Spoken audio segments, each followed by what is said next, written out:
I'm Jason Rentner with ProFootballHOF.com, here with the Sklar brothers, Jason and Randy. Hi, guys. Welcome to the Pro Football Hall of All right, Fame. guys. It's How so are great you? to be here. You can Say say hi hi to to you, me. Jay. Hi, That's Jay. fine. I'll take it. You guys don't see each other too often. No, we I don't. know. We don't. Can we just say this is our first time ever at the Hall of Fame? Blown away. Blown away. And we would come to Canton all the time when we were kids because our mom grew up in Canton, about 2 miles away from here. Our aunt and uncle lived across the street from where in the house she grew up, so we would come and visit them, and we did every year, and we never went. And our dad, we were sports fans. We had season tickets to the football Cardinals. I don't understand why our dad never took us. He was really cheap, but I mean, I don't understand why he didn't take In us the best possible way. So I just feel walking through these halls and seeing what was here just now. Awesome. It bums me out because I feel like he would have loved. That was the only bummer. The rest of it was just. If you're a football fan, this is the greatest place. It's like in the world. heaven. The Mecca of football. It really That's is. what we call It is, yeah. Yeah. So you just said you grew up in St. Louis, one of the greatest sports towns in the country. We can all agree. We're Yes. for It's the, a for the great- Cardinals today in the We are playoffs. rooting for the Cardinals every I year. think only us, though. I feel like people consider the Cardinals like the San Antonio Spurs of baseball. They're just like, Or like the New England Patriots. Like, unless you're in New England. people hate how much you love that team. Right. And people hate the fans. They hate the fans in St. Louis because they're like, Cardinals fans think they're better than everyone else, which we are. We're the best fans in baseball. No, they're look. Everyone has great fans. We know other teams have awesome fans. Cardinals fans happen to be really great. If you pitch a no-hitter against the Cardinals, you're going to get a standing ovation from the Cardinals, the fans who are still there. That's just the way it is. They love baseball in St. Louis. So it is. We grew up in a sports town as far as that goes. Mm-hmm. But so you also have the Rams too, and we Yeah. happen to have four Rams from the Greatest Show on Turf eligible for the class of 2016. So we I have know. Torrey Holt. Torrey Holt, who we interviewed when we guest hosted Rich Eisen's show, and I think Torrey Holt definitely could be in there. Kurt Warner. Kurt Warner I think will Warner. go. I think Warner goes in. Mm-hmm. I really think he does. I mean, And what you think about Warner is that Warner was this close to winning 2 Super Bowls. So you win 2 Super Bowls, It's you're in. automatic. I mean, it's automatic. And then considering all the numbers he I was put going up, to say his numbers are phenomenal too. On top and of he went to 3 Super Bowls. So you got to say to yourself, And also, he did it with teams. They did it. They won. He won the Super Bowl with offense. It wasn't like that Rams team was like all about defense. Like you think about the Ravens when they won the Super Bowl. and no disrespect to Dilfer, great quarterback and managed the game well, but he wasn't the reason that defense was the reason why they won, and I think he would admit that. Yeah. Yeah, and then we also have Orlando Pace, the man that made it happen for that Greatest Show on He Turf goes too. in, no Guarantee question. he He's a goes in. guarantee. I think Warner's a lock. I think Torrey Holt is Has a shot. Has He a has a shot. shot. And then who else? Who's Bruce, the we have Isaac Bruce. Bruce. I think Bruce goes in. I think those 3 are really Isaac close. Bruce kind of was like the Art Monk of his time, a little bit. Mhm. They had a little Art Monk in him. He was Yeah. mon- I he mean, was just that monkish. dynamic duo, though. I mean, the wide receivers. I mean, Kurt Warner just had to throw it up there, and one of them was going to catch it. I mean, that's But one of what- the best duos in the.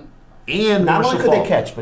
they catch, and Marshall Faulk out of the backfield. Of course. But you forget about the other thing about those guys, and Isaac Bruce especially, because he had good speed, but he didn't have like the kind of speed that he didn't have like Ted Ginn Jr. speed.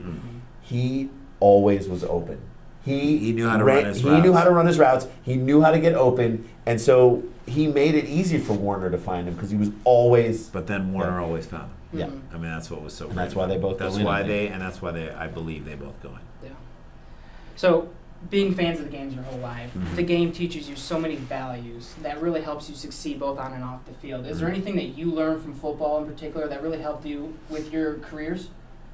You know, I do think there is an attitude of like, you have to shake off a loss like fast and move on because there's another game around the corner.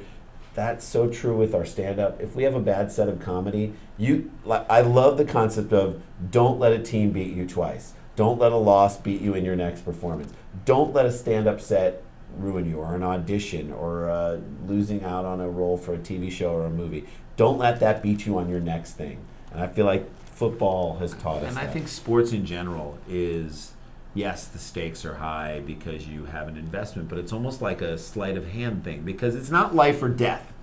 But we're so impassioned by it that it's really, it feels like high stakes, but it's not. If you lose, it's not the end of the world. And we have kids, and we're trying to teach our kids, like, listen, if you lose something, You're going to lose sometimes. you move on. If Nobody has a perfect record. The best teams of all time, I mean, except for Don Shula except for Don Shula, Of course. and that team. And that team. Nobody has a perfect right. And by the way, it's really hard to go 19-0. Mhm. talk to the Patriots. It's really hard to go 19-0. So I think, you teach those things to your kids. It's a great way to teach those lessons. And so you bring out the lessons you learn in life, in sports and in football. You bring them out in life.